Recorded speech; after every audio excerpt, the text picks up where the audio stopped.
ఇవాళ NEET UG వివాదంపై సుప్రీంకోర్టులో విచారణ జరగనుంది. నీట్ యూజీ పరీక్షను రద్దు చేసి మళ్లీ టెస్ట్ నిర్వహించాలని కోరుతూ పిటిషన్స్ దాఖలు చేశారు. నీట్ రద్దు సహా పలు డిమాండ్స్ పై 26 పిటిషన్లు దాఖలయ్యాయి. ఈ పిటిషన్లను చీఫ్ జస్టిస్ చంద్రచూడ్ ధర్మాసనం విచారించనుంది. వివరాలు మనకు శిరీష్ అందిస్తారు. శిరీష్, జ్యోత్స్న, నీట్ వివాదానికి సంబంధించి ఈ రోజు సుప్రీంకోర్టులో కీలక విచారణ అనేది కూడా జరగనుంది. దీనికి సంబంధించి ఇప్పటికే సుప్రీంకోర్టుకు సంబంధించి సమ్మర్ వెకేషన్ సమయంలో అనేక పిటిషన్లు కూడా దాఖలయ్యాయి. ఈ పిటిషన్లన్నిటిపైన కూడా ఈ రోజు విచారణ అనేది కూడా జరగనుంది. దీనిపైన చీఫ్ జస్టిస్ తో ఉన్న ధర్మాసనం విచారణ అనేది కూడా జరుగుతుంది.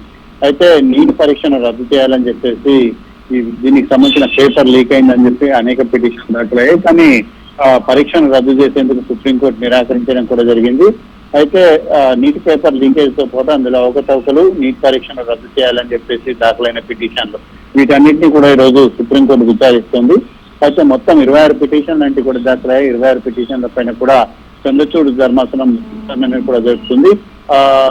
అయితే ఈ పరీక్షలో కొన్ని చోట్ల ఇర్రెగ్యులారిటీస్ అంటే పేపర్ లీకేజ్ తో పాటుగా అవకతవకలు కూడా జరిగాయని చెప్పేసి కూడా తెలుస్తుంది. కానీ నేషనల్ టెస్టింగ్ ఏజెన్సీ మాత్రం పేపర్ విస్తృతంగా లీకేజ్ కాలేదు, కొన్ని ప్రాంతాలకు మాత్రమే పరిమితమైంది కాబట్టి ఆ ప్రాంతాల్లోనే రీ ఎగ్జామ్ అనేది కూడా కండక్ట్ చేస్తే సరిపోతుందని చెప్పేసి స్పష్టం చేయడం జరిగింది. నిన్న ప్రారంభం కావాల్సిన కౌన్సిలింగ్ ఏదైతే ఉందో దాన్ని కూడా వాయిదా వేయడం కూడా జరిగింది.